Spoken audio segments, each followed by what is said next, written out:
নমস্কার, সকলকে জানাই নবরাত্রির ষষ্ঠ দিনের অনেক অনেক শুভেচ্ছা ও ভালোবাসা। নবরাত্রি উৎসবের ষষ্ঠ দিন দেবী কাত্যায়নীর পূজা করা। কথা প্রসঙ্গে প্রাচীনকালে কথ নামে একজন ঋষি ছিলেন। তার পুত্রের নাম ছিল ঋষি কাত্তিয়।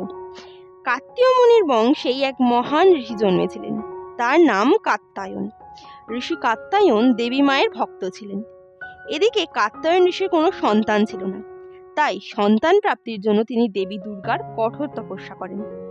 ঋষির একনিষ্ঠ কঠোর তপস্যায় প্রসন্ন হয়ে দেবী দর্শন দেন। দেবী মাকে দর্শন করা মাত্রই ঋষি কাত্যায়ন মনে মনে মাকে নিজের সন্তান হিসাবে পেতে ইচ্ছা জাগান। ঋষিবর দেবী মার কাছে সেই বরই চেয়ে বসেন। দেবী মা তথাস্তু বলে অন্তর্ধান হলেন।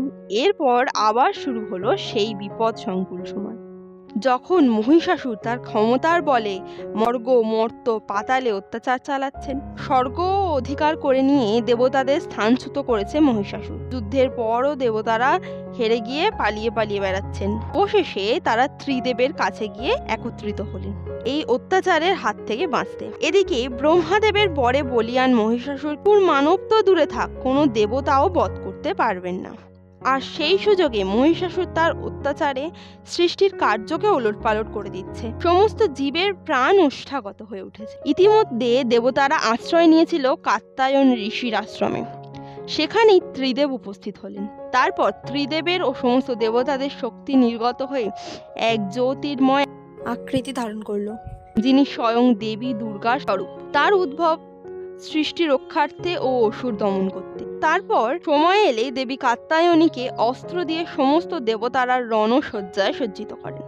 আর দেবী মা দশভুজা রূপে মহিষাসুরকে বধ করেন। দেবী মার আরেক নাম তাই মহিষাসুর মর্দিনী। কাত্যায়ন ঋষির আশ্রমে দেবীর আবির্ভাব এবং তিনি ঋষি কাত্যায়নের কাছে কন্যা রূপে ছিলেন, তাই তার আরেক নাম হলো দেবী কাত্যায়নী। দেবী কাত্যায়নী পূজা করলে ভক্তের মনোবাঞ্ছা পূর্ণ হয় এবং অসতের নাশ হয়। দ্রাপরে বৃন্দাবনে ভগবান শ্রীকৃষ্ণের ইচ্ছা নিয়ে সমস্ত গোপিনীবৃন্দ দেবী কাত্যায়নীর পূজা করেছিলেন। দেবী কাত্যায়নীর 4 হাত বিদ্যমান। এক হাতে বর মুদ্রায়, অর্থাৎ তিনি ভক্তদের আশীর্বাদ করছেন, আর এক হাত অভয় মুদ্রায়, অর্থাৎ তিনি ভক্তদের রক্ষা করছেন প্রতিনিয়ত। এক হাতে তরোয়াল ধারণ করেছেন এবং চতুর্থ হাতে পদ্মফুল, এবং তার বাহন হলো সিংহ। নবরাত্রি উৎসবের ষষ্ঠ দিন দেবী কাত্যায়নীর পূজা করা হয়। ওম দেবী কাত্যায়নী